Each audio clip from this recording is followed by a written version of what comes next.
Okay. Welcome to the Sparks of Hope Shooting for Success Summit. You will discover innovative talks for personal and business expansion with leading experts. Today, be ready to be infused with hope, strength, and confidence, and find powerful direction to lead you on a path of success. Join our 21 world-class speakers and experience inspiration, hope for your future, and an elevation of your desires. Inspired Choices Network, our summit hosts, are excited to have you here. Hi, I'm Kate Ladd. I am a recovering attorney. I was a once upon a time naturopath, and most recently I've gone back to school to get a PhD in Jungian and Archetypal Psychology. And I know that sounds like a lot, and it is, and someday I hope to graduate. But today I'm here to talk about dream alchemy. And you may wonder what the heck that is. A lot of people do. To me, it's a method that takes Jungian psychology into conflict resolution. And I should probably just give you a few basics about what Jungian psychology is. Most of you are probably a little familiar with it, but it's basically psychology of the unconscious. And I do mean unconscious, not subconscious, where you hear that a lot of the times, because usually we kind of know what's going on in the subconscious, but the unconscious is really what's unknown to us, and yet it drives 90% of our behavior. Let me repeat that. It drives 90% of our behavior, and we are not conscious of it. So it might be important to make parts of that unconscious real if we want to get anywhere in life, or if we want to change anything. Jung said, and I quote, "Until you make the unconscious conscious, it will direct your life, and you will call it fate." So I'm going to tell you a few stories from my own life and from those of people I know and clients to demonstrate kind of these four basic areas and how they go together. Basically conflict, which we all have, both outer conflict with others and inner conflict with ourselves. Dreams, which is one method for getting in touch with your unconscious voices. Synchronicities, which is how the outer world shows us what's really going on. And the last one is symptoms, of course, our bodily symptoms. And I want to start with a couple of stories that just demonstrate how powerfully, first of all, synchronicities can happen in our life. I'll start with my own story.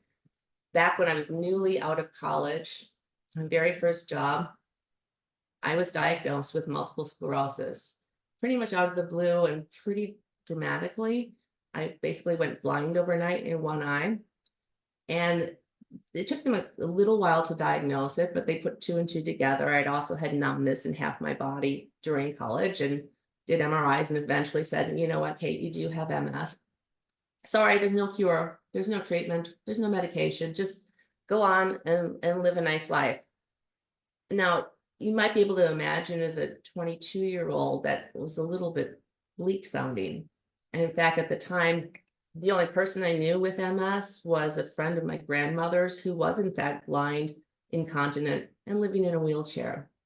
So you think that might have a little bit of an impact in how you choose to live your life? I was fortunate at that point, though, that a synchronicity happened.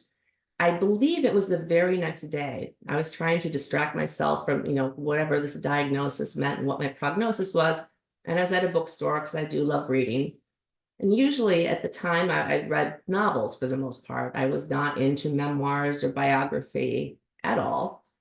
But there was a display table and it had a book called Travels on it. I didn't know the author. It was funny, it was actually Michael Crichton, who since gave us Jurassic Park and ER and all those great books and shows. But at the time, he was new to me. There was no reason for me to pick up his book. None at all. But you see, there was. It was basically a travel memoir, but somewhere in the middle, I remember almost dropping the book in astonishment because he wrote about being a doctor and having this wonderful, prestigious career, and then one day being diagnosed with MS, just like me. Now, he went on, he decided to just pursue his passions in life. and he dropped the medical career despite how much money it paid, and he decided to go after his purpose, which was to become a writer. You know the rest of the story. Well, I get a little sentimental about this because it's like, oh my God, if he can do it, so can I. And I want you to have that message of hope as well, because I know for somebody, one of the speakers today will give you that message that you need to give you just that little spark of hope that can change the direction of your whole life. And what I did at that time, I quit my job as a banker in Manhattan, my very first job with no plans. And I ended up, well, this maybe was not the smartest thing. I applied to law school, and just because I didn't know what else to do. But as a reward to myself, I took off on a 6-month safari across Africa, thinking it would be the last chance I'd ever get to travel. So that was kind of, I pretty much went wherever my passions led me, and it didn't always make sense. But I believe that more than anything is what saved my health. So that's synchronicity story number 1. I need a sip of water because I'm not used to talking all this much nonstop. I greatly prefer, interactive teaching, but this is me talking to the camera, but I know you're there. So I wanted to share with you how a dream can also have meanings that we don't really expect. And I don't have time to go into a full how to analyze your dreams, but I will just say from a Jungian perspective, it's not, you can't just pick up a dream dictionary and say, oh, this symbol means that. Because your symbols, even though they might be common to many other people, are unique to you and your own experiences. Only you can interpret your own dream, but it sure helps to have other people discuss it with you. So usually my dream process is the first step is to just, what are all your associations with everything in the dreams? Everything you see, everything you feel, where you are, write them all down. The next part of it is to amplify that. And that's where other people can come in. You can talk to them about their associations and say, well, if it were my dream, it might mean this. You can look, that's when you might want to look at a dream dictionary or Google to find associated mythology. Whatever it is, you amplify it and you find out all the possible meanings, and something will hit you and you'll get a little aha. What I like to add to this to make it more embodied is the animation. And I'll tell a story about that later, but you bring the dream into the body and into your life in one way or another, because it's not real. It's not really a part of your waking life until you do that stage. It is crucial. But anyway, so let me back up and tell you this dream. This was from many years ago. I'm guessing 2010-ish. And it was a simple dream. It was, there was this creature. He was quite ugly. He was part goat, and he had, I guess, horns. And I knew immediately, oh gosh, that's Pan, the creature from mythology. But then I woke up, didn't think much of it. But then it just, for some reason, just stayed in my brain. I kept thinking, Pan, what do I know about Pan? Nothing, except for that I did know the one thing, that he was kind of the naughty creature, and he was always pursuing nymphs, trying to ravish them. So I did eventually, I Googled it, and the very first myth that came up was one of those stories. And he was chasing a nymph called Syrinx. And in that story, just like all the other ones, he is chasing her. She's running away, trying to hide, trying to preserve herself. And she ends up in desperation transforming herself into just a reed, a plant, hollow reed. And she saved herself from being raped by this creature, but she became part of Pan's flute. You know that what a Pan instrument looks like? So she ended up actually saving herself, but being part of the music making and this, product she's maintained her integrity and had a purpose, is what I took from that. But here's the weird part about that dream. And this is how you can see the universe comes into our dreams, because I had no way of knowing this. Syrinx, the name of the nymph, is actually the name of a medical condition, and it means like the canal in your spinal cord is a little bit wider than it should be. And it can be something that leads to really bad symptoms, including a lot of things that are like MS, paralysis, what have you.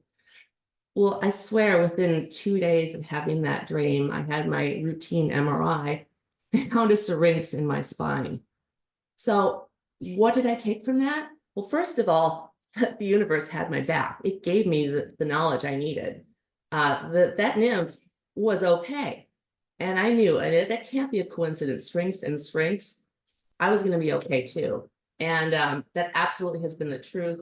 That syrinx has not grown at all of these years. I keep an eye on it, but it has been perfectly fine. So I did not really write out a talk, just so you know, because that's how dreams work. It's not linear, it's not rational, and it's the exact opposite of how I was trained as a lawyer. So if I ramble a little bit, forgive me, but I think you will, since most of the people here are women, and we do like to think about and talk about many things at once. In fact, our brains are wired that way. We have way more connection going between the two hemispheres than men do, which is why we can multitask and keep many more things all at one time in our minds, whereas men compartmentalize. Anyhow, I'm going off track again. How does any of this relate to conflict? And what is alchemical mediation? Well, let me tell you, as a lawyer, and I was a litigator, you are taught to zealously advocate, fight for your client no matter what. Doesn't matter if your client is right or wrong, but you are there. And sometimes that is needed for a client, to advocate for them when they cannot do that for themselves. But if you're trying to resolve a conflict, it's absolutely the worst thing you can do is to have two parties go in here like this, like bulls charging into each other, because guess what? When you start arguing your case, they argue theirs, and then you end up, years in battles and lots of money. It goes nowhere. And even a lot of mediators that were lawyers, it seems to me that they could have better results if they brought some of the imaginal processes into the mediation room itself. And I believe this is where Jungian psychology can be really, really helpful. It's not that I'm going to start analyzing dreams in the middle of a mediation, but we can use the imagination to start engaging clients in different stories. Because every client that has a conflict goes into it with a story. And guess what? It's the same story. The story is always, well, they are the villain, I am the victim, I want justice. Okay? And these stories don't change. Do you know that 99% of your thoughts every single day are thoughts that you have had before? They are just repetitive. It gets us nowhere. But the question is, how do you get somebody out of that logical, linear left side of the brain where they just keep recycling the same old argument? Just as an experiment, try this. Cross your legs. Notice which leg is on top. Okay, for me, when I did this in my 20s, now cross them the other way. How does that feel? See, when I was young, I was so analytical and left brain, which is probably why I became a lawyer, that I had to have my dominant side, my right leg on top. And when I tried to do it the other way, I really almost couldn't. It was so uncomfortable.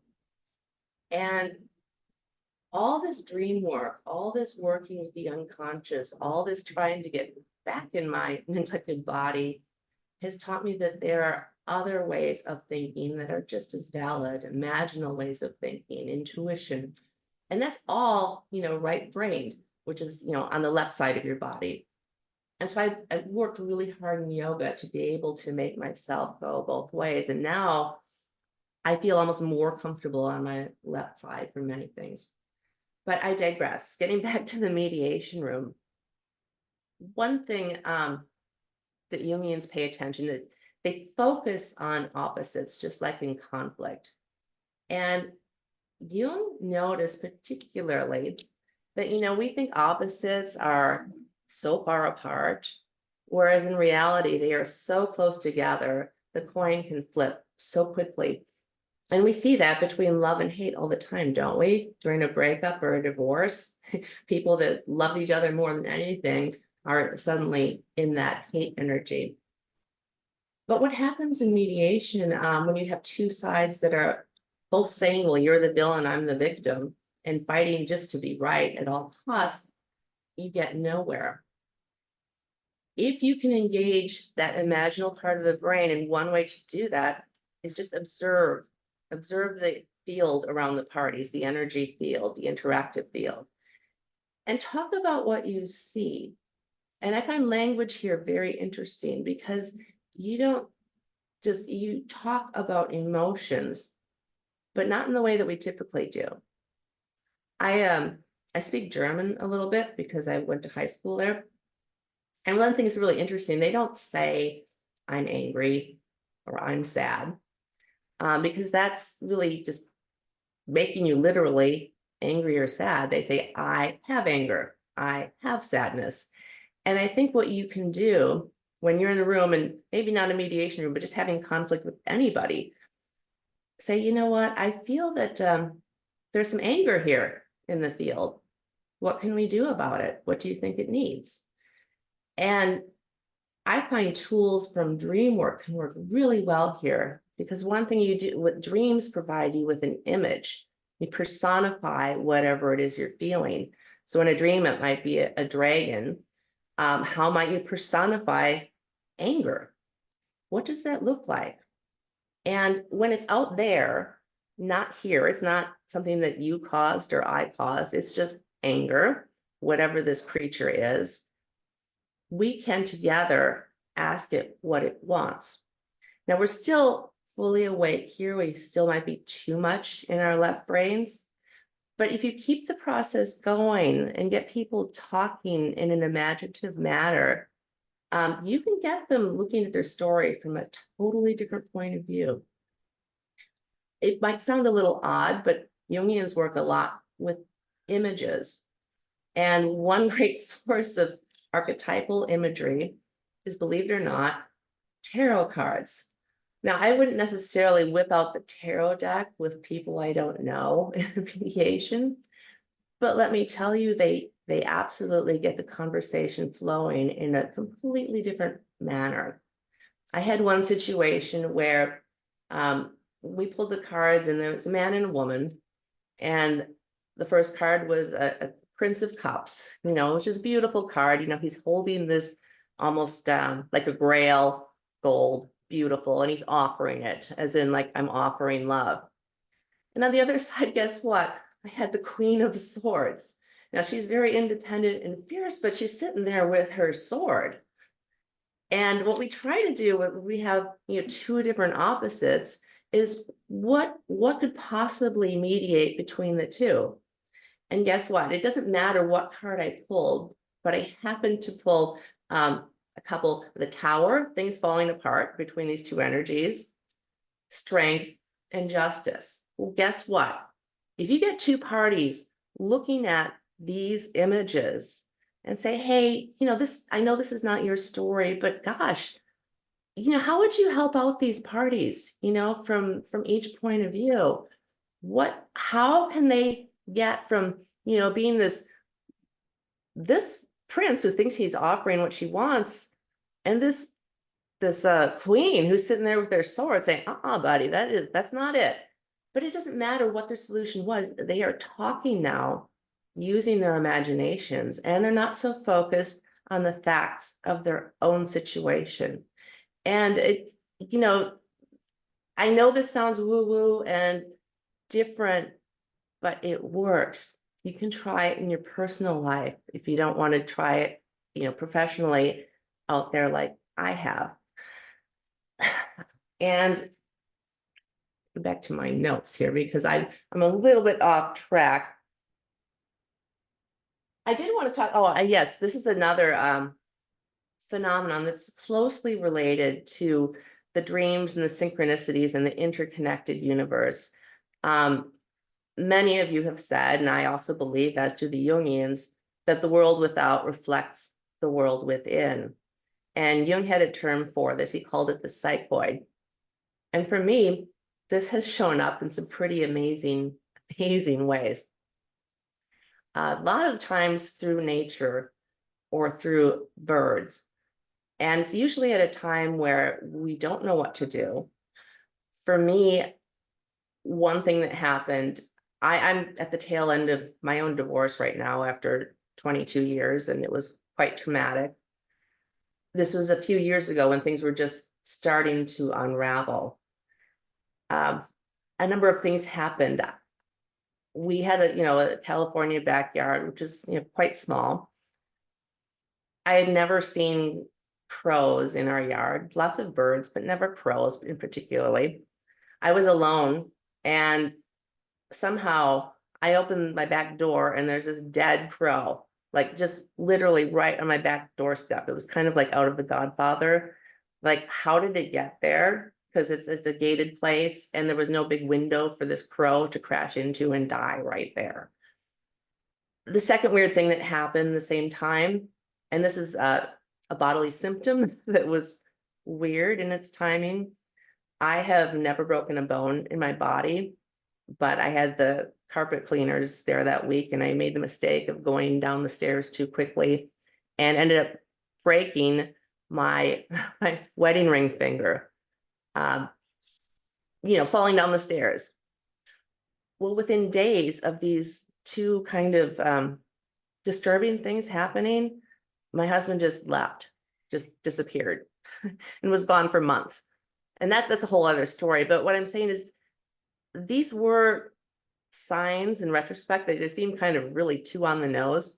But what also happened around that same time is, and we did reconcile the first time he left, we reconciled eventually after tons and tons of work. And the very first time we were on the telephone having a positive conversation that was maybe leaning towards a teeny bit the possibility of reconciliation, it was still a ways off. Well, a dove flew straight in my window and into the dining room. I've never had a dove in the house. Let me pick her up and set her free. And I had, all these dove feathers. I'm like, how could that be? I mean, we all know that doves are symbols of hope and love, and I still kind of get chills when I think about that. I've had other episodes like that. Unfortunately, he did leave again, and this time we were agreed. I mean, if he keeps leaving, I don't want my happily ever after if he doesn't want to be there, and I'm actually really okay with it now. But the second time, same thing happened. I watched, and this is really gross, I watched a rat die in my side yard this time, again, right by the door, but I watched it walk in, and I literally saw this rat die. And like, okay, maybe that's why I had a different attitude this time, because it's like, okay, Kate, what are we hanging on to here? A dead rat. And as we saw in one of our previous sessions, you can view divorce differently. The first time I was identifying with the archetype of the victim and falling apart and being heartbroken. Second time, it's like, okay, I get it now. I finally get it. And I think, you remember that quote about Jung saying that if you're not conscious of your, oh my gosh, we're only 1 minute away. I am so bad with time. So to wrap up, I hope you can join me in my mini course, because we will devote each week to one of those 4 topics: conflict, dreams, synchronicities, and dealing with somatic symptoms, which I barely got into. And I apologize. Perhaps next time I should script out my talk, because it might help me stay within the time limit. But I'm going with the flow. I hope that you have sweet dreams tonight. And I truly hope that you can join me on the mini course. It's been an honor to be with you. Write to me, kate@dreamalchemy.org, or sign up for my course online. The details will be there soon. Hope to see you again. Thank you for joining this motivating talk on the Sparks of Hope Shooting for Success Summit. Inspired Choices Network and our expert speakers are excited to connect with you and learn about your hopes and desires to lead you to greater success. If you would like to learn more about everything Inspired Choices Network offers, including future summits, please email us at info@inspiredchoicesnetwork.com.